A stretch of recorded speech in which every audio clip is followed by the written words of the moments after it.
William Blackman, born 1640 in Amport, Hampshire, England. He is one of two siblings, and perhaps a twin with his sister Elizabeth, or at the very least born the same year. He married Dorothy H. Dealey, born 1650 in Varina Parish, Henrico, Virginia, USA.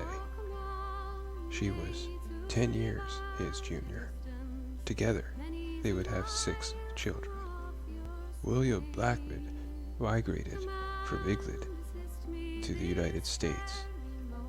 His father migrated when he was just old enough to work and help in the labor at age 12. Although Dorothy, his wife, is American, it seems like they had some children in England. Perhaps William traveled back and forth. Records list his owning of a tobacco plantation. It's 1652. William arrives at Virginia, USA, when he is 12. His father passes away 4 years later, and so does his brother at age 11. William is 16. 1660, 4 years later, his mother passes away at age 35. William is only 20 and living on his own in the New World. It's 1665. Over the next year, the Black Death is unleashed back home in England. The Great Plague was one of the largest outbreaks of the bubonic plague since the 1300s. Would this contribute to William not returning home to England and staying in America? Perhaps it would have something to do with this next historical fact. It's 1667.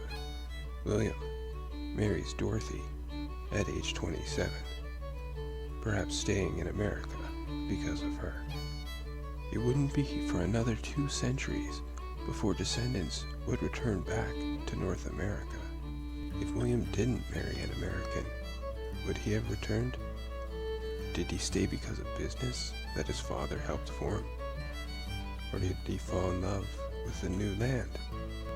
3 years later, their first child, John, is born. William is 30. By the 1670s, half of Englishmen smoked daily. William had a tobacco plantation. Meanwhile, across the pond, farmers cashed in on the habit. Virginia, Maryland, and North Carolina developed into the world's tobacco hub. Tobacco was first introduced to European settlers by Native Americans who used it for various religious ceremonies. The crop became so vital to the regional economy that it was accepted as currency. Transactions like grocery shopping and paying taxes were done with tobacco. Growing the crop required more skill and less physical labor than other staples like rice and cotton, allowing smaller farms to compete with plantation owners. However, large farmers maintained a steady advantage. They could afford more slave labor. Did William and his father own slaves or indentured servants?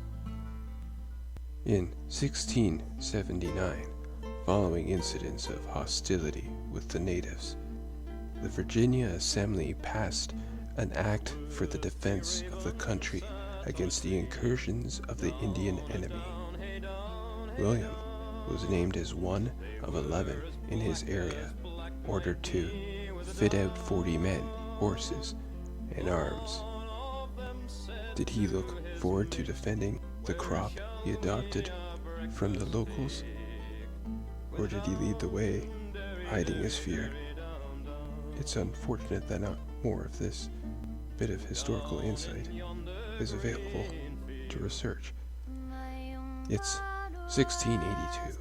William's twin sister passes away at 42.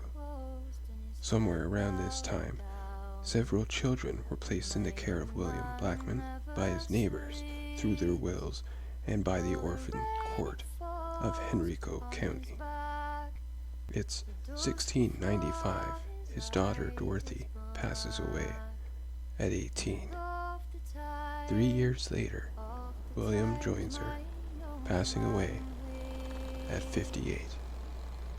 His will mentions Thomas Jefferson, grandfather of the president, referred to as my brother. Which my young man wore with pride. Now dress the coat all on his back. For love for him I will not lack. But to see it now, that collier's coat I can't buy.